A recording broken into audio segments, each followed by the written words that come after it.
Okay, so in a Sunday evening in a bedroom at 7 p.m.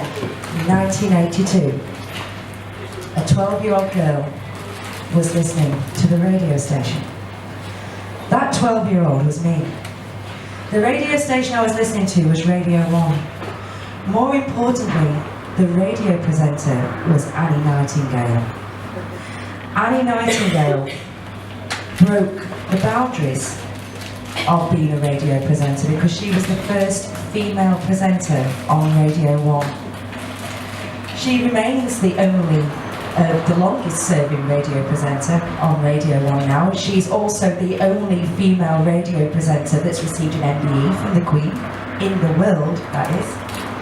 And she's had an amazing journey. She made mates with the Beatles and the Rolling Stones and the Who. She became a journalist. She's done lots and lots of presenting. But at the time when she joined Radio 1 in the 1970s, all the presenters were male. So she broke that precedence by becoming the first female presenter. And she began a long career in broadcasting. She chose her own music and she was always championing new music. And for those artists that inevitably became really, really popular later on.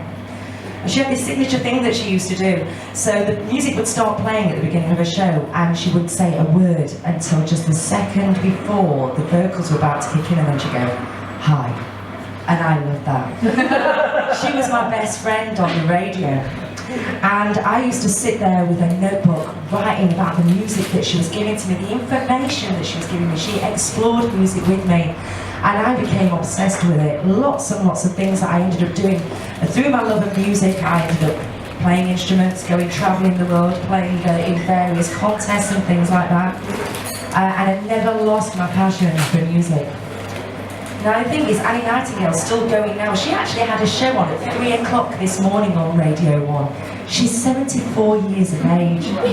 What an amazing inspiration. And she taught me so much about it, and I've always carried that through. And I've moved down here in 1990 from Sheffield to go to university.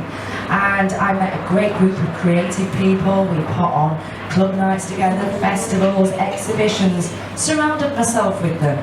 And I've been really blessed with that. And in 2010, I got offered the opportunity to have my own radio show on Six Towns Radio, which is a community radio show. We've got a station, we've got over 80 people, volunteers. We do it for the sheer love of broadcasting, and we try and give the best programmes that we can for the community. And the show that I did was called Eclectic. It still is called Eclectic because I'm running it now.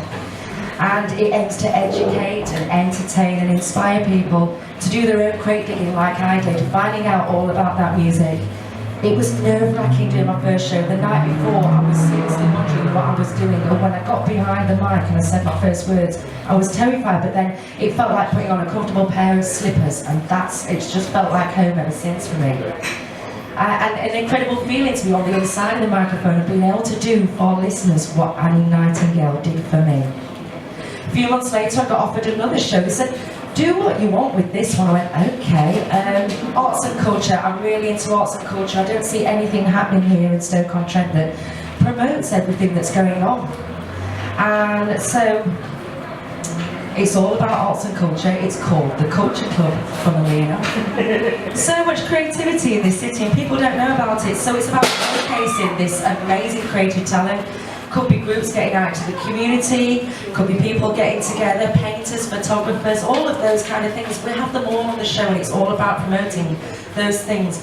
Removing the barriers to engagement for the creative activities for the general public that don't know really what's going on in their city, and showing them what's there, and hopefully inspiring them.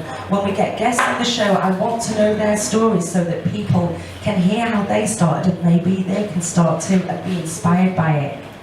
I've got a co-presenter as well these days. It makes life a lot easier. Marcus Weaves, he's awesome.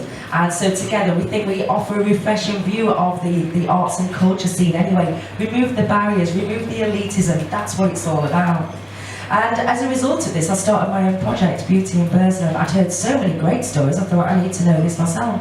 Started Beauty in Burslem, photography project, all about walking around the town centre of Burslem, finding the hidden gems that people think are beautiful, but that people have forgotten to look for, to stop, look up and appreciate. get people to take photos, and they were put into a slideshow exhibition.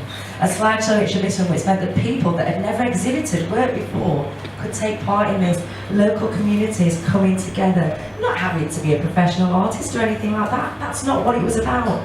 But it was hearing the stories on the Culture Club, on the radio, that inspired me to do it and add to that pot of brilliant stuff that's going on. So what's radio done for me? Okay, it's been a source of entertainment since I was young. It's been a source of education. It's been my best friend. It's given me a voice to be able to champion the things that I'm passionate about, my music, the great stuff that's going on in the city, an opportunity to tell people what fantastic creative talent we've got here and great communities we have in the city that deserve to be shouted about.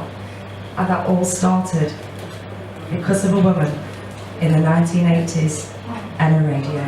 Hey.